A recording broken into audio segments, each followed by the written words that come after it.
নির্বাচনের ঠিক আগ মুহূর্তে জাতির উদ্দেশ্যে দেওয়া এক দীর্ঘ ও তীব্র ভাষণের মাধ্যমে আবারও দেশের রাজনীতিতে তোলপাড় সৃষ্টি করেছেন সাবেক প্রধানমন্ত্রী শেখ হাসিনা। ভাষণটি প্রচার হওয়ার পরপরই সামাজিক যোগাযোগ মাধ্যম, রাজনৈতিক অঙ্গন এবং সাধারণ মানুষের মধ্যে শুরু হয় ব্যাপক আলোচনা ও সমালোচনা। অনেকেই ভাষণের ভাষা ও বক্তব্যের ধরনকে কি ভয়ঙ্কর, উস্কানিমূলক কে এবং কি ভবিষ্যৎ অস্থিতিশীলতার ইঙ্গিত হিসেবে দেখছেন। বিশেষ করে নির্বাচনের প্রাক্কালে এমন একটি বক্তব্য দেশের রাজনৈতিক পরিবেশকে আরও উত্তপ্ত করে তুলতে পারে বলে আশঙ্কা প্রকাশ করেছেন বিশ্লেষকরা। ভাষণে শেখ হাসিনা দেশের বর্তমান রাজনৈতিক পরিস্থিতি নিয়ে কঠোর মন্তব্য করেন এবং বিরোধী রাজনৈতিক শক্তিগুলোকে উদ্দেশ্য করে তীব্র ভাষা ব্যবহার করেন বলে বিভিন্ন গণমাধ্যমে উঠে এসেছে। সমালোচকদের মতে, একটি গণতান্ত্রিক ব্যবস্থায় নির্বাচনের আগে সাবেক সরকার প্রধানের কাছ থেকে যেখানে সংযত ও দায়িত্বশীল বক্তব্য প্রত্যাশিত, সেখানে এই ভাষণ বরং ভীতি ও বিভাজন বাড়ানোর বার্তা দিয়েছে। অনেকেই মনে করছেন, এই বক্তব্যের মাধ্যমে তিনি নিজের রাজনৈতিক সমর্থকদের আরও কঠোর অবস্থানে নিতে উৎসাহিত করতে চাইছেন। রাজনৈতিক পর্যবেক্ষকদের একটি বড় অংশ মনে করছে, এই ভাষণ মূলত ক্ষমতা হারানোর পর শেখ হাসিনার রাজনৈতিক অবস্থান ও ভবিষ্যৎ কৌশলেরই প্রতিফলন। ভাষণে তিনি বারবার অতীতের উন্নয়ন, নিজের সরকারের ভূমিকা এবং বিরোধীদের ব্যর্থতার কথা তুলে ধরেন। তবে একই সঙ্গে এমন কিছু বক্তব্য আসে, যা অনেকের কাছে প্রতিশোধপরায়ণ ও কর্তৃত্ববাদী মানসিকতার বহিঃপ্রকাশ বলে মনে হয়েছে। মানবাধিকার কর্মীদের মতে, এমন ভাষা গণতান্ত্রিক সংস্কৃতির সঙ্গে সাংঘর্ষিক। এই ভাষণের সময় ও প্রেক্ষাপট নিয়েও প্রশ্ন উঠেছে। কারণ নির্বাচন যতই ঘনিয়ে আসছে, ততই রাজনৈতিক সহনশীলতা ও শান্তিপূর্ণ পরিবেশের প্রয়োজনীয়তা বাড়ছে। ঠিক এই মুহূর্তে এমন একটি ভাষণ দেওয়া নির্বাচনকে ঘিরে অনিশ্চয়তা ও আতঙ্ক বাড়াতে পারে বলে মনে করছেন অনেকে।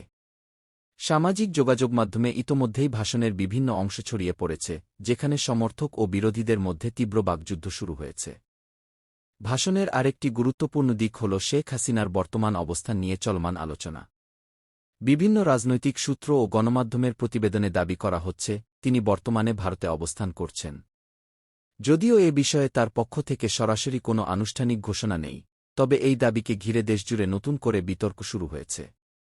সমালোচকদের প্রশ্ন, যদি তিনি সত্যিই দেশের বাইরে অবস্থান করে থাকেন, তাহলে সেখান থেকে এমন একটি কঠোর ভাষণ দেওয়া কি দেশের রাজনৈতিক বাস্তবতার সঙ্গে সামঞ্জস্যপূর্ণ। বিরোধী দলগুলোর নেতারা এই ভাষণকে কি নির্বাচনী হস্তক্ষেপ কি হিসেবে আখ্যা দিয়েছেন।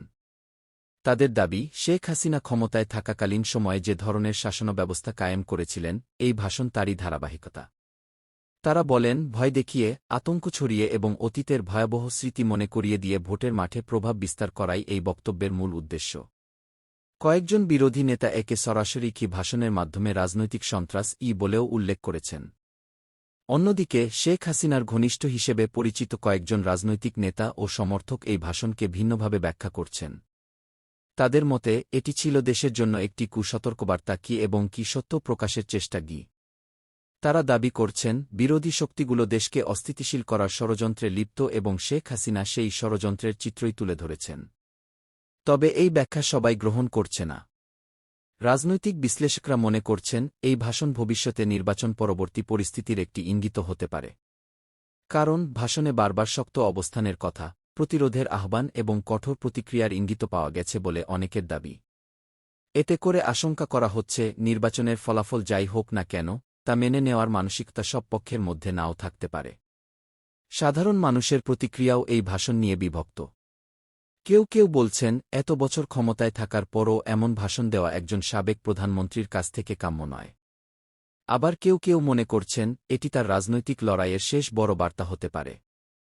গ্রাম থেকে শহর, চা স্টল থেকে সামাজিক যোগাযোগ মাধ্যম, সবখানেই এই ভাষণ এখন আলোচনার কেন্দ্রবিন্দু। মানবাধিকার সংগঠনগুলো ভাষণের ভাষা ও সুর নিয়ে উদ্বেগ প্রকাশ করেছে।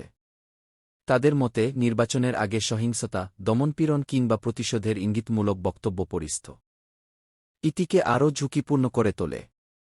তারা সব রাজনৈতিক নেতার প্রতি সংযমী ভাষা ব্যবহারের আহ্বান জানিয়েছেন এবং নির্বাচনকে কেন্দ্র করে শান্তিপূর্ণ পরিবেশ বজায় রাখার উপর জোর দিয়েছেন। সব মিলিয়ে বলা যায়, নির্বাচনের আগে জাতির উদ্দেশ্যে দেওয়া শেখ হাসিনার এই ভাষণ শুধু একটি বক্তব্য নয়, বরং এটি বর্তমান রাজনৈতিক সংকট, ভবিষ্যৎ অনিশ্চয়তা এবং ক্ষমতার লড়াইয়ের একটি প্রতিচ্ছবি। তিনি বর্তমানে কোথায় অবস্থান করছেন, এই ভাষণ কতটা পরিকল্পিত এবং এর বাস্তব প্রভাব কী হবে, এসব প্রশ্নের উত্তর হয়তো সময় দেবে। তবে এটুকু নিশ্চিতভাবে বলা যায়, এই ভাষণ ইতোমধ্যেই দেশের নির্বাচনী রাজনীতিতে নতুন মাত্রা যোগ করেছে এবং সামনে আরও উত্তপ্ত দিন আসতে পারে বলে ইঙ্গিত দিচ্ছে। আগামীকাল ভোট, দাঁড়িপাল্লার কাছে পাত্তাই পাচ্ছে না ধানের শীষ, তারেক রহমানের পেশার হাই। ভুয়া আনসার সাজিয়ে দেওয়া হচ্ছে ভোট কেন্দ্রের দায়িত্ব, এই অভিযোগ ঘিরে দেশজুড়ে নতুন করে শুরু হয়েছে তীব্র বিতর্ক, শঙ্কা আর প্রশ্ন। নির্বাচন যতই ঘনিয়ে আসছে, ততই ভোটের নিরাপত্তা, ভোটকেন্দ্রের পাহারা এবং আইনশৃঙ্খলা বাহিনীর নিরপেক্ষ ভূমিকা নিয়ে মানুষের উদ্বেগ বাড়ছে। ঠিক এমন সময়েই বিভিন্ন জায়গা থেকে উঠে আসছে চাঞ্চল্যকর অভিযোগ, ভোটকেন্দ্রে যাদের আনসার হিসেবে দায়িত্ব দেওয়া হচ্ছে, তাদের একটি অংশ আদৌ প্রশিক্ষিত আনসার নয়, বরং ভুয়া পরিচয়ে মাঠে নামানো লোকজন।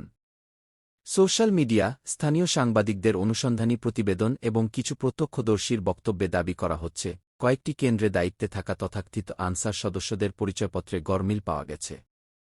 কোথাও কোথাও অভিযোগ উঠেছে, সংশ্লিষ্ট ব্যক্তিরা আনসারের মৌলিক প্রশিক্ষণ, দায়িত্ববিধি কিংবা আচরণ সম্পর্কে ন্যূনতম ধারণাও রাখেন না। ভোটারদের সঙ্গে কথা বলার ধরন, কেন্দ্রের ভেতরে চলাফেরা এবং দায়িত্ব পালনের ধরন দেখে অনেকেই সন্দেহ প্রকাশ করছেন, এরা সত্যিই কি আনসার? নির্বাচনের দিন ভোটকেন্দ্রের নিরাপত্তা শুধু একটি আনুষ্ঠানিক বিষয় নয়, এটি গণতন্ত্রের সবচেয়ে স্পর্শকাতর স্তম্ভ। ভোটার যখন কেন্দ্রে ঢোকেন, তখন তার প্রথম আস্থার জায়গা হচ্ছে সেখানে থাকা নিরাপত্তা বাহিনী। যদি সেই বাহিনীই প্রশ্নবিদ্ধ হয়, তাহলে পুরো নির্বাচনী প্রক্রিয়া নিয়েই মানুষের মনে ভয়, অনাস্থা আর সন্দেহ জন্ম নেওয়া স্বাভাবিক। অভিযোগকারীরা বলছেন, ভুয়া আনসার মোতায়েনের পেছনে একটি সুপরিকল্পিত উদ্দেশ্য থাকতে পারে।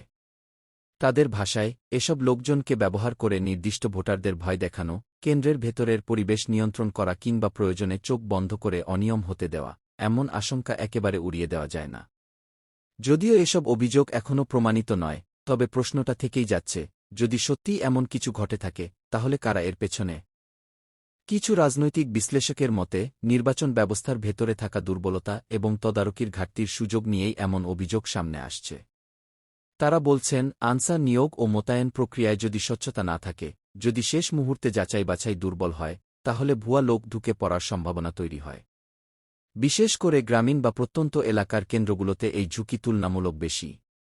অন্যদিকে, কয়েকজন সাবেক আনসার কর্মকর্তা নাম প্রকাশ না করার শর্তে জানিয়েছেন, প্রকৃত আনসার সদস্যদের একটি নির্দিষ্ট ডাটাবেস, পরিচয় নম্বর ও প্রশিক্ষণ রেকর্ড থাকে। সঠিকভাবে যাচাই করলে ভুয়া সদস্য ধরা পড়া অসম্ভব নয়। তাহলে প্রশ্ন উঠছে, যদি ভুয়া আনসার সত্যিই দায়িত্বে থাকে, তবে যাচাইয়ের দায়িত্বে থাকা সংস্থাগুলো কি করছিল? এদিকে নির্বাচন কমিশনের পক্ষ থেকে আনুষ্ঠানিকভাবে বলা হয়েছে, ভোটকেন্দ্রের নিরাপত্তা নিয়ে তারা সর্বোচ্চ সতর্ক রয়েছে এবং আনসারসহ সব আইনশৃঙ্খলা বাহিনীর সদস্যরা নির্ধারিত নিয়ম মেনেই দায়িত্ব পালন করছেন। কমিশনের একজন দায়িত্বশীল কর্মকর্তা জানান, এখন